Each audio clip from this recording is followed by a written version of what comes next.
नमस्कार दोस्तों, अनसुनी दिव्य कथाएं में आपका स्वागत है। उत्तर प्रदेश के एक छोटे से गांव में 12 साल का एक अबोध बालक अंशुल अपने परिवार के साथ रहता था। अंशुल के पिता रामलाल गांव के एक सम्मानित व्यक्ति थे और अपने परिश्रम से अपने परिवार का भरण पोषण करते थे। लेकिन रामलाल अचानक एक दिन गंभीर रूप से बीमार हो गए। गांव के डॉक्टर ने कहा कि उनकी हालत बहुत नाजुक है और उनके ठीक होने की कोई उम्मीद नहीं है। रामलाल की स्थिति देखकर अंशुल और उसके परिवार के लोग बहुत दुखी और परेशान हो गए। अंशुल अपने पिता के प्रति गहरी श्रद्धा और प्रेम रखता था। उसने अपने पिता की हालत देखकर यह ठान लिया था कि वह किसी भी तरह से अपने पिता को ठीक करके ही रहेगा। अंशुल की मां ने उसे बताया कि भगवान कृष्ण हमेशा अपने भक्तों की मदद करते हैं। उसने अंशुल से कहा, यदि वह सच्चे मन से भगवान कृष्ण की प्रार्थना करेगा तो वह अवश्य ही कोई चमत्कार करेंगे। अंशुल ने यह सुनकर भगवान कृष्ण की भक्ति करने का निर्णय लिया। उसने अपने घर के पास स्थित छोटे से कृष्ण मंदिर में जाकर भगवान कृष्ण के सामने प्रार्थना करना शुरू किया। उसने दिन रात भगवान कृष्ण से प्रार्थना की और अपने पिता के ठीक होने की गुहार लगाई। एक रात जब अंशुल प्रार्थना कर रहा था, उसे ऐसा लगा कि भगवान कृष्ण उसके सामने प्रकट हो रहे हैं।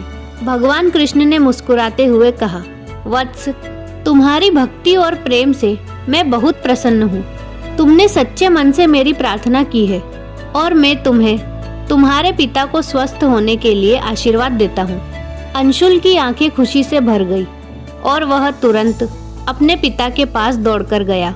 अगले ही दिन रामलाल की हालत में चमत्कारिक रूप से सुधार होने लगा। डॉक्टर एवं गांव के लोग भी यह देखकर हैरान थे कि रामलाल इतनी गंभीर हालत में होते हुए भी अचानक ठीक होने लगे थे और देखते ही देखते कुछ ही दिनों में रामलाल पूरी तरह से स्वस्थ हो गए। यह देखकर अंशुल और उसका परिवार भगवान कृष्ण के आशीर्वाद के प्रति कृतज्ञ हो गए।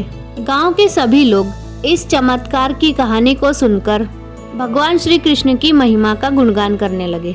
दोस्तों, इस कहानी से हमें यह शिक्षा मिलती है कि सच्ची भक्ति और प्रेम से भगवान की कृपा प्राप्त की जा सकती है।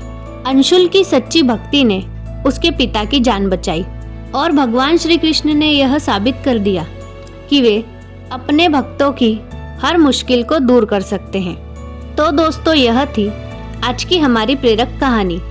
आपको यह कहानी कैसी लगी हमें कमेंट करके जरूर बताएं और इस प्रकार की अन्य अनसुनी दिव्य कथाएं सुनने के लिए हमारे चैनल को सब्सक्राइब करें और इस वीडियो को लाइक और शेयर करना ना भूलें। राधे राधे।